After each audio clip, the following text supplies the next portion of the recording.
Tinatrato ng Korte Suprema na urgent matter ang petisyon kaugnay sa impeachment case laban kay Vice President Sara Duterte.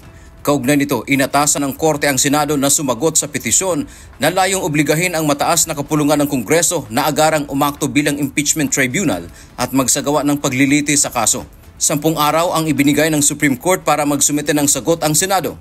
It was treated as an urgent case, and this is also obvious from the fact that the Supreme Court gave them a non-extendable period of 10 days to comment.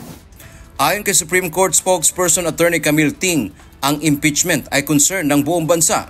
Impeachment is a nationwide concern that will be treated with urgency because of the gravity of the matter.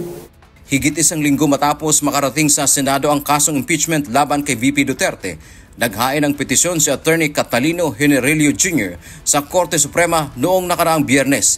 Sa kanyang petisyon, sinabi nito na ang salitang forthwith sa Article 11 ng Konstitusyon, ang ibig sabihin ay kaagad o diyan niya pinapayagan ng saligang batas na iantala ng Senado ang pag-akto bilang impeachment tribunal sa panahon na wala silang sesyon o naka-recess.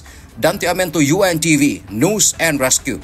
Diyos ang aming sandigan, serbisyo publiko ang aming pinahahalagahan.